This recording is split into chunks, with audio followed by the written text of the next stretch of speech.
Good morning friends. भूगोलाच्या या YouTube तासिकेमध्ये तुम्हा सगळ्यांचं मनपूर्वक स्वागत. विद्यार्थी मित्रांनो, कालच्या तासिकेला आपण आपल्या चौथ्या प्रकरणाला सुरुवात केलेली आहे, ज्याचं शीर्षक आहे हवामान. प्रकरणाच्या माध्यमातून आपण भारत आणि ब्राझील या दोनही देशाच्या हवामानाची ओळख करून घेणार आहे. प्रकरणाला सुरुवात करण्यापूर्वी एक कृती म्हणून किंवा एक उपक्रम म्हणून आपल्याला एक उपक्रम सांगितला आहे. काल आपण तो केला. 4.1 आणि 4.2 ह्या दोन आकृत्यांचं आपण निरीक्षण केलं आणि त्याच्यावर विचारलेल्या जवळजवळ 13 प्रश्नांची उत्तरं आपण शोधली. आज सुद्धा तीच कृती करायची आहे. काल आपण जो नकाशा बघितला तो ब्राझीलचा नकाशा बघितला. नकाशातला कोणता प्रकार बघितला आपण, तर अर्थातच क्षेत्रघणी आणि समघणी या दोन प्रकाराच्या संयुक्त नकाशाचं वाचन काल आपण 4.1 आणि 4.2 मध्ये केलं. आज आपल्याला आपल्या भूगोलाच्या पुस्तकाच्या पान नंबर 26 वर 4.3 ही आकृती अभ्यासायची आहे. या 4.3 आकृती जी आहे ती अर्थातच समघनी आणि क्षेत्रघणी प्रकाराची आहे. अर्थातच भारताचा नकाशा आहे आणि भारताच्या पर्जन्यमानाचं आणि तापमानाचं एक सरासरी चित्र आपल्या डोळ्यासमोर यावं यासाठी हा नकाशा दिलेला आहे. या नकाशावर आधारित 9 प्रश्नांचा अभ्यास त्या ठिकाणी आपल्याला करायचा आहे. पान नंबर 26 4.3 आकृती आता आपण बघणार आहोत आणि त्या नकाशाचं निरीक्षण करून त्यावर विचारलेल्या प्रश्नांची उत्तरं त्या ठिकाणी शोधून काढणार आहोत. आपण आत्ता उत्तर शोधणार आहे, परंतु नंतर तुम्ही गृहपाठामध्ये हेच प्रश्न त्याची उत्तर तुम्ही स्वतः शोधून लिहायची आहे. पुस्तक उघडायचंय आणि पान नंबर 26 वरची भारताची 4.3 ही आकृती त्या ठिकाणी त्याचं निरीक्षण करायचं आहे.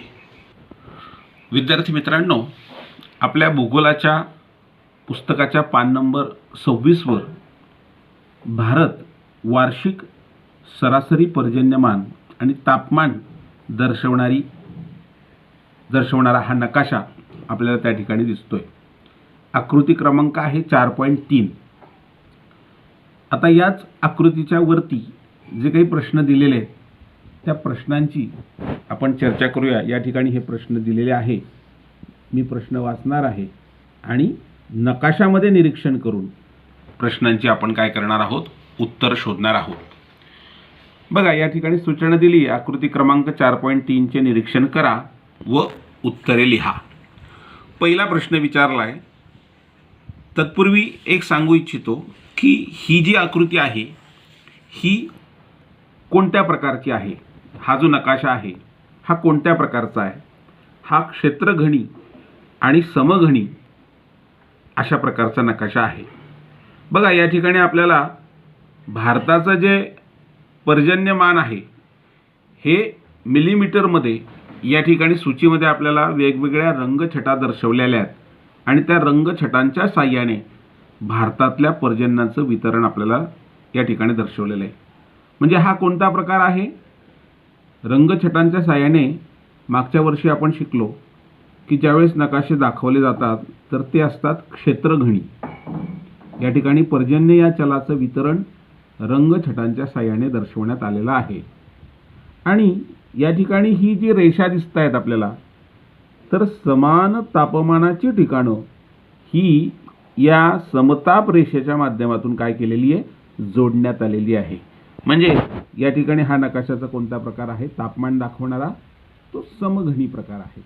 म्हणजे क्षेत्रघणी आणि समघनी या दोन माध्यमातून या ठिकाणी आपल्याला हा पर्जन्यमान आणि तापमान भारताचं दर्शवणारा नकाशा आहे. आता पहिल्या प्रश्नाकडे वळूया. पहिला प्रश्न आहे 4000 मिलीमीटरपेक्षा अधिक पर्जन्यमान असलेला प्रदेश. बघा, आता पर्जन्यमान म्हणजे आपल्याला रंगछटांकडे बघावं लागेल.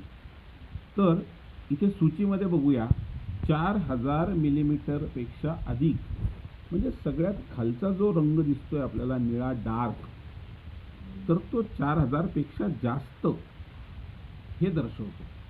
म्हणजे जर नकाशाकडे आपण बघितलं तर त्या ठिकाणी आपल्याला इथे दिसतंय, या ठिकाणी भारताच्या पश्चिम किनारपट्टीचा जर आपण विचार केला आणि विशेषतः दक्षिणेकडचा भागचा विचार जर केला आपण, तर आपल्या लक्षात येतंय की हा प्रदेश जो आहे किनारपट्टीचा, पश्चिम किनारपट्टीचा, तो 4000 मिलीमीटरपेक्षा अधिक पर्जन्यमान असलेला भारतातला प्रदेश आहे.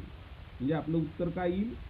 पश्चिम किनारपट्टीचा दक्षिणेकडील प्रदेश हा काय आहे, त्या ठिकाणी जास्त म्हणजे 4000 मिलीमीटरपेक्षा जास्त पर्जन्य असलेला प्रदेश आहे. शिवाय म्हणजे आता याच्यामध्ये आपण बघतो की इकडे आपली मुंबई, कोकण किनारपट्टी, रायगड जिल्हा, हे आपण महाराष्ट्रातले काही भाग आपल्याला माहिती आहे. कोकण किनारपट्टीमधले ठाणे, रायगड, त्याच्यानंतर रत्नागिरी, सिंधुदुर्ग, हे जे किनारपट्टीचे जे जिल्हे आहेत महाराष्ट्रातले, आपल्याला माहिती आहे की तिथे मोठ्या प्रमाणात पाऊस पडत असतो. आत्तासुद्धा आपण बघतो की मुंबईमध्ये मोठ्या प्रमाणात वृष्टी चालू आहे. आपल्या खानदेशामध्ये, जळगाव जिल्ह्यामध्ये अद्याप पाऊस पडत नाही आहे, पण मुंबईमध्ये मात्र दररोज पाऊस पडताना आपण बातम्यांमध्ये बघतोय. त्या ठिकाणी महाराष्ट्राच्या खाली गोवा, त्याच्यानंतर कर्नाटक, त्याच्यानंतर शेवटी दक्षिणेकडे केरळ. तर केरळमध्ये सुद्धा आपल्याला माहिती आहे की सगळ्यात आधी भारतामध्ये मान्सूनचं आगमन होतं ते कुठे होतं? केरळमध्ये होत असतं. किंवा आत्ता आपण बघतो की जे काही वारे आले होते अगदी पावसाळ्याच्या सुरुवातीलाच, निसर्ग चक्रीवादळ याच्या संदर्भात आपण बघितलं असेल, तर निसर्ग चक्रीवादळाचा फटका हा सर्वप्रथम पश्चिम किनारपट्टीला म्हणजेच मुंबई किंवा कोकणातल्या किनारपट्टीला त्या ठिकाणी बसलेला आपण बघितलेला आहे. तर 4000 मिलीमीटरपेक्षा जास्त पर्जन्य प्रमाण असणारी ठिकाणं म्हणजे भारताची पश्चिम किनारपट्टी आणि त्यातला दक्षिणेकडचा भाग. त्यानंतर इकडे सुद्धा आपल्याला ईशान्य भारताकडे जर बघितलं तर तिथे सुद्धा आपल्याला डार्क रंग त्या ठिकाणी मोसेनराम, चेरापुंजी, हे जर प्रदेश बघितले आपण तर त्या ठिकाणी सुद्धा 4000पेक्षा जास्त पाऊस पडणारे हे प्रदेश. म्हणजे आपल्याला उत्तरामध्ये आणखीन एक आपल्याला लिहावं लागेल की ईशान्य भारतामध्ये सुद्धा त्या ठिकाणी काही प्रदेश जे आहे ते 4000 मिलीमीटरपेक्षा अधिक पर्जन्यमान असणारे प्रदेश आहे. आता दुसरा प्रश्न आहे, कमाल आणि किमान तापमानाचे प्रदेश कोणते? कमाल आणि किमान.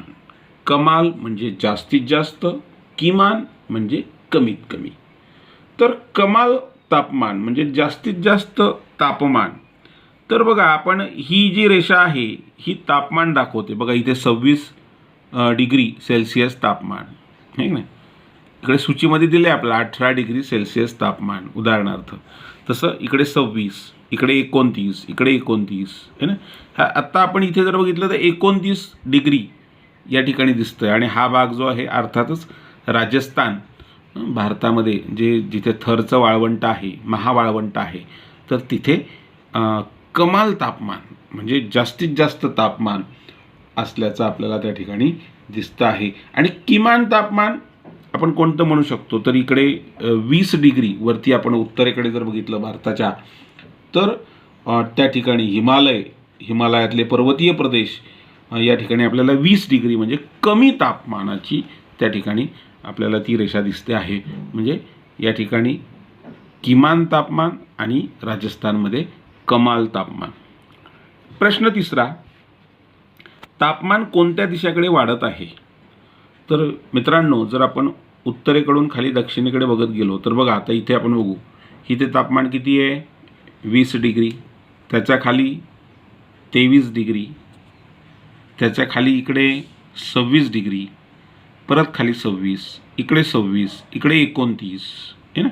म्हणजे आपल्या लक्षात येतं आहे की उत्तरेकडून दक्षिणेकडे काय झालेलं आहे, तापमान जे आहे ते वाढताना आपल्याला दिसतं आहे.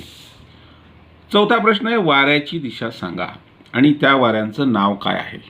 मित्रांनो, या ठिकाणी बघा, हे सूचीमध्ये बघा, सगळ्यात शेवटी हा जो ॲरो दाखवला आहे तो काय दाखवतोय? मान्सून आगमनाचे वारे. मग असे ॲरो आपल्याला कुठे कुठे दिसत आहेत बघा, या इकडे दिसत आहेत, हा इकडे दिसत आहेत. मग ही दिशा कोणती आहे? वाऱ्यांची दिशा ही कोणती आहे? तर नकाशामधली, भारताच्या नकाशामधली ही जी दिशा आहे ती नैऋत्य दिशा आहे. बरोबर आहे. ही नैऋत्य, ही इकडची ही दिशा जी आहे ती कोणती दिशा आहे? ही ईशान्य दिशा आहे. त्याच्या अपोजिट नैऋत्य दिशा आहे. इकडच्या कोपऱ्यामध्ये वायव्य दिशा आहेत आणि इकडे आग्नेय दिशा आहे. म्हणजे आपल्या लक्षात येते की भारताला जी वाऱ्याची जी दिशा इथे आपल्याला सांगता येईल की हे नैऋत्य दिशेकडून वाहणारे वारे, आणि अर्थातच ते अरबी समुद्रावरून वाहतात. त्यामुळे ते नैऋत्य मान्सून वारे आहे. भारताला जो पाऊस मिळतो जून, जुलै, ऑगस्ट या काळामध्ये जो पाऊस मिळतो तो अर्थातच अरबी समुद्रावरून किंवा हिंदी महासागरावरून नैऋत्य दिशेकडून वाहणारे जे वारे आहेत, हे वारे काय करतात? बाष्प घेऊन येतात आणि भारताच्या पूर्ण द्विकल्पीय प्रदेशामध्ये पर्जन्य पोहोचवतात. तर हे नैऋत्य मान्सून वारे. परतीचा मान्सून जो असतो तो ईशान्य दिशेकडून आपल्याला मिळत असतो. तर या ठिकाणी वाऱ्यांची दिशा आपल्याला सांगता येईल नैऋत्येकडून ईशान्येकडे, आणि या वाऱ्यांचं नाव काय आहे? नैऋत्य मान्सून वारे. प्रश्न 5वा, भारतातील पर्जन्यमानासाठी कोणते वारे कारणीभूत आहेत? अर्थातच आपण आत्ताच चर्चा केली की भारतातल्या मान्सूनसाठी प्रामुख्याने नैऋत्य मोसमी वारे, ज्याला मान्सून वारे असं आपण म्हणतो, हे कारणीभूत आहे. हे बाष्प घेऊन येतात सर्वप्रथम लक्षद्वीप, आणि नंतर आपण बघतो की ही जी पश्चिम किनारपट्टी आहे, सगळ्यात पहिल्यांदा पाऊस कुठे पडत असेल एकदा पावसाळा सुरू झाला तर तो म्हणजे आपण बघतो की मुंबई, कोकण, आणि त्यानंतर ही जी सगळी पश्चिम किनारपट्टी आहे याच्यावर पहिल्यांदा पावसाचं आगमन होत असतं. किंवा हे वारेसुद्धा आपण बघतो की वेगाने, आत्ता आपण मगाशी विषय केला निसर्ग चक्रीवादळाचा, तर अगदी मागच्या 15 दिवसांपूर्वी आपण निसर्ग चक्रीवादळ अनुभवलं. तर अर्थातच त्याचा फटका जो बसला आहे तो कोकण किनारपट्टीला बसलेला आपण बघितलेला आहे. 6वा प्रश्न या ठिकाणी विचारलेला आहे तो म्हणजे राजस्थानच्या काही भागात वाळवंट आढळते. कारण काय असेल? राजस्थानच्या काही भागामध्ये वाळवंट आढळते. तर विद्यार्थी मित्रांनो, राजस्थानमध्ये भारतातलं महावाळवंट आहे. या ठिकाणी राजस्थान आहे, आपण सगळे जाणतो. तर इथे प्रश्न विचारला आहे की संपूर्ण राजस्थानमध्ये नाही, पण राजस्थानच्या काही भागामध्ये वाळवंट आढळतं. काय कारण असेल त्याचं? तर त्याच्यासाठी आपल्याला भारताचा प्राकृतिक रचना असलेला नकाशा बघावा लागेल. मग एकदा प्राकृतिक रचना बघितली आपण की त्याच्या कारणांची चर्चा आपल्याला करता येईल. विद्यार्थी मित्रांनो, आपल्याला प्रश्न विचारला आहे की राजस्थानच्या काही भागामध्ये वाळवंट का आहे. याचं उत्तर शोधण्यासाठी आपण भारताच्या प्राकृतिक नकाशाचं निरीक्षण करतो. आपल्या स्क्रीनवर जो नकाशा दिसतोय तो भारताचा प्राकृतिक नकाशा आहे. आपण राजस्थानकडे जर लक्ष केंद्रित केलं, या ठिकाणी आपल्याला भारतीय महावाळवंट हे राजस्थानचा प्रदेश दिसतोय. तर राजस्थानचं जर आपण निरीक्षण केलं तर आपल्या लक्षात येतंय की त्या ठिकाणी राजस्थानच्या मध्यभागी आपल्याला अरवली पर्वत दिसतोय. राजस्थानच्या मध्यभागामध्ये अरवली पर्वतरांग आहे. ती नैऋत्य आणि ईशान्य दिशेने या ठिकाणी पसरलेली आहे. जिथे मी पेनाने दाखवलेलं आहे तिथे आपल्याला अरवली पर्वत दिसतोय. दिसला? आता होतं काय, या अरवली पर्वतामुळे या ठिकाणाहून जे वारे वाहतात नैऋत्य दिशेकडून, या ठिकाणाहून जे वारे वाहतात ते या अरवली पर्वतामुळे काय झालं, अडवले जातात. म्हणजे इकडनं वारे आले आणि या ठिकाणी अरवली पर्वतामुळे काय झाले, अडवले गेले. आणि अडवल्या गेल्यामुळे या अरवली पर्वताच्या या बाजूकडे मोठ्या प्रमाणात पाऊस पडतो. आणि हे वारे इकडे जाऊ शकत नाही, किंवा जातात तर ते त्याच्यामध्ये बाष्प नसतं. त्यामुळे अरवली पर्वताच्या पलीकडचा जो प्रदेश आहे तो पर्जन्य छायेचा प्रदेश त्या ठिकाणी तयार होतो. म्हणजे या भागामध्ये पाऊस पडत नाही आणि या भागामध्ये मोठ्या प्रमाणात पाऊस पडतो. अरवली पर्वताच्या पलीकडे पर्जन्य छायेचा प्रदेश तयार होतो. परिणामतः तो शुष्क प्रदेश, वाळवंटी प्रदेश तयार झालेला आहे.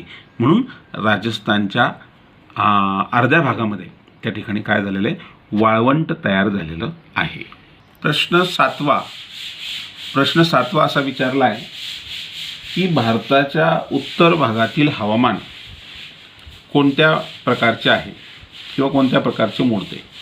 तर उत्तर भारतामध्ये या ठिकाणी जे हवामान दिसते ते आपल्याला समशीतोष्ण प्रकारचे हवामान दिसत आहे. 8वा प्रश्न आहे की भारतातून जाणारे व हवामानावर परिणाम करणारे प्रमुख अक्षवृत्त कोणते. आता भारतातून जाणारे आणि हवामानावर परिणाम करणारे एकच अक्षवृत्त आपल्या सगळ्यांना माहिती आहे. 23.5 अक्षवृत्त म्हणजे ज्याला आपण कर्कवृत्त असं म्हणतो. तर भारतातून कर्कवृत्त हे प्रामुख्याने जातं आणि ते हवामानावर परिणाम करणारे प्रमुख अक्षवृत्त आहे. 9वा प्रश्न विचारला आहे की भारताच्या द्वीपकल्पीय पठाराच्या कोणत्या भागात मध्यभागी निमशुष्क स्थिती आढळते आणि त्याचं कारण काय. म्हणजे कुठे आपल्याला निमशुष्की स्थिती आढळते. बघा, भारताचं द्वीपकल्पीय पठार म्हणजे हा जो काही मधला त्रिकोणी प्रदेश आहे याला आपण भारताचा द्वीपकल्पीय पठारी प्रदेश असं म्हणतो. आणि आपल्याला माहिती की या पठारी प्रदेशामध्ये पश्चिम घाट आहे. या ठिकाणी पश्चिम घाट आहे आणि पश्चिम घाटाच्या पूर्वेकडचा जो भाग आहे त्या ठिकाणी तिथे आपल्याला निमशुष्क स्थिती आढळते. का, तर त्याचं कारण सुद्धा त्या राजस्थानच्या अरवली पर्वतासारखंच आहे. म्हणजे नैऋत्य दिशेकडनं येणारे वारे पश्चिम घाटामुळे अडवले जातात. पश्चिम घाटाच्या अलीकडे पाऊस पडतो, मात्र पलीकडे पर्जन्य छायाचा प्रदेश असतो तिथे पाऊस पडत नाही. आपण आता इथे बघतो की फिक्कट रंग काय दाखवतोय, तर इथे पर्जन्याचं प्रमाण कमी आहे आणि हा डार्क रंग दाखवतो इथे पर्जन्याचं प्रमाण जास्त आहे. म्हणजेच त्या ठिकाणी निमशुष्क स्थिती या ठिकाणी आढळते. तर या पद्धतीने आपण या ठिकाणी या नकाशावर आधारित प्रश्नांच्या उत्तरांवर या ठिकाणी चर्चा केलेली आहे. विद्यार्थी मित्रांनो, आजच्या तासिकेला आणखीन एका आकृतीचा आपण अभ्यास करणार आहोत आणि प्रश्नांची उत्तरं शोधणार आहोत. मोबाईलच्या स्क्रीनवर आपण बघू शकतात आकृती क्रमांक 4.4 वार्षिक सरासरी तापमान व पर्जन्याचा आलेख. या ठिकाणी ब्राझीलच्या 4 प्रमुख शहरांचा पर्जन्य आणि तापमान दर्शवणारा आलेख दिसतोय. हे जे स्तंभ दिसत आहेत, हा स्तंभालेख जो आहे तो पर्जन्याचं प्रमाण दर्शवतोय, तर रेषालेख जो आहे तो तापमान दर्शवतोय. मॅनॉस, बेलेम, पार्तो अलेग्रे, रिओ दी जेनेरिओ या 4 शहरांच्या तापमान आणि पर्जन्यमान याचा हा आलेख आहे. काही प्रश्न दिलेत बघा खाली, इकडे खाली बघू शकतो आपण. ह्या प्रश्नांचा आपण त्या ठिकाणी काय करायचं आहे, अशा प्रश्नांची उत्तरं त्या आलेख वाचून शोधायची आहेत आणि लिहायची आहे. असाच प्रश्न आपल्याला परीक्षेत सुद्धा विचारला जातो. आता बघा, इथे आकृती 4.4 मधील आलेखाचा अभ्यास करा व पुढील प्रश्नांची उत्तरे द्या. पहिला प्रश्न आहे, 4ही शहरातील तापमान कोणत्या महिन्यात सर्वात जास्त आहे. बघा, तापमान कोणत्या महिन्यात सर्वात जास्त आहे. बघा, ही जी लाल रेषा आहे ही आपल्याला कमाल तापमान दाखवते आणि निळी रेषा किमान तापमान दाखवते. जास्तीत जास्त तापमान दाखवणारी रेषा लाल, कमीत कमी तापमान दाखवणारी रेषा निळी. प्रत्येक शहरामध्ये, मॅनॉसमध्ये, इकडे बेलेममध्ये आपण बघू शकतो की अशा प्रकारची तापमान दर्शवलेलं आहे. आपल्याला प्रश्न विचारला आहे की चारही शहरामध्ये तापमान कोणत्या महिन्यात सगळ्यात जास्त आहे. आपण पहिले मॅनॉस शहराचा विचार करूया. आणि या ठिकाणी बघा आपल्याला दिसतंय की ही सगळ्यात उंच रेषा इथे या पॉईंटला आलेली आहे. आणि या पॉईंटला या ठिकाणी ऑगस्ट हा महिना त्या ठिकाणी दिसतोय आपल्याला. ऑगस्ट महिना म्हणजे या ठिकाणी आपल्याला असं सांगता येईल की मॅनॉस शहरात ऑगस्ट आणि त्याच्यानंतर सुद्धा ऑगस्ट ते ऑक्टोबरपर्यंत आहे की नाही, ऑगस्ट त्याच्यानंतर सप्टेंबर ऑक्टोबरपर्यंत तापमानाची कक्षा काय आहे, जास्त आहे. बेलेमकडे बघूया. इकडे बेलेम या शहराचं जर आपण निरीक्षण केलं तर आपल्या लक्षात येतं आहे की या ठिकाणी तापमान सगळ्यात जास्त कुठे आहे. तर बघा या ठिकाणी आपण जून महिना बघू शकतो. जून महिन्यामध्ये इथे हा जो पॉईंट आहे जून, जुलै, ऑगस्ट, सप्टेंबर, ऑक्टोबर, नोव्हेंबर, डिसेंबर म्हणजे जून ते डिसेंबर इथे तापमानाची कक्षा काय आहे, जास्त आहे. इकडे पोर्तो अलेग्रेकडे लक्ष केंद्रित करूया. तर या ठिकाणी हा इथे डाऊनफॉल झाला आहे बघा. मात्र इथे जानेवारी आणि फेब्रुवारीला इथे दिसतं आहे 30 डिग्री सेल्सिअस. जानेवारीला 30, फेब्रुवारीला 30 आणि नंतर मात्र कमी झाल्याचं आपल्याला दिसतंय. साधारणतः एक 2-3 डिग्रीने कमी झालेलं दिसतंय. म्हणजे हा डाऊनफॉल झाला. म्हणजे उत्तर काय आहे, जानेवारी आणि फेब्रुवारी. इकडे आपण रिओ दी जेनेरिओ या शहराचं तापमान बघूया. तर इथे आपण बघतोय की हा इथे उंचवटा दिसतोय. म्हणजे फेब्रुवारी महिन्यात या ठिकाणी तापमान जास्त असल्याचं दिसतंय. दुसरा प्रश्न आहे की दिलेल्या शहरात जास्त पाऊस कोणत्या महिन्यात पडतो. म्हणजेच मॅनॉस, बेलेम, पोर्तो अलेग्रे आणि रिओ दी जेनेरिओ या चारही शहरामध्ये जास्त पाऊस कोणत्या महिन्यात पडतो. आता आपल्याला स्तंभालेख बघायचा आहे. आता आपण स्तंभालेखाच्या बाबतीत निरीक्षण करणार आहे. या ठिकाणी मॅनॉस शहराचं निरीक्षण करूया. सगळ्यात उंच आलेख कोणता दिसतोय, जानेवारी, फेब्रुवारी, मार्च हा सगळ्यात उंच आहे. म्हणजे मार्च महिन्यात मॅनॉस शहरात जास्त पाऊस पडतो. बेलेमला आपण काय म्हणू शकतो, जानेवारी, फेब्रुवारी. बेलेमला सुद्धा मार्च महिन्यात सगळ्यात जास्त पाऊस पडतो. पोर्तो अलेग्रेमध्ये आपण बघू शकतो की ऑगस्ट आणि सप्टेंबर हे सगळ्यात उंच स्तंभ आहेत. तर ऑगस्ट आणि सप्टेंबर. आणि रिओ दी जेनेरिओ तर इथे आपल्याला दिसतंय की एकतर जानेवारी उंच दिसतोय, इकडे डिसेंबर म्हणजे डिसेंबर, जानेवारी आणि हा मार्च महिनासुद्धा या ठिकाणी आपल्याला जास्त पावसाचा महिना दिसतोय. म्हणजे असं म्हणता येईल आपल्याला की ब्राझीलमध्ये मार्च महिन्यामध्ये साधारणतः हा पावसाळ्याचा महिना ब्राझीलमधला कोणता, तर मार्च महिना. जसं आपल्या भारतामध्ये आपण पावसाळ्याचे जर दिवस म्हटले तर आत्ता सध्या पावसाळा सुरू आहे, जून, जुलै, ऑगस्ट, सप्टेंबर. ब्राझीलमध्ये मात्र आपल्याला मार्चमध्ये सगळ्यात जास्त पाऊस पडताना दिसतोय. तिसरा प्रश्न या ठिकाणी, ब्राझीलमधील पर्जन्य ऋतूचा कालावधी कोणता. म्हणजे आत्ताच आपण ज्याच्यावर चर्चा केली, तर कोणत्या काळामध्ये ब्राझीलमध्ये पाऊस पडतो. जसं मी म्हटलं तर मार्च ते मे, तसंच सप्टेंबर ते नोव्हेंबर.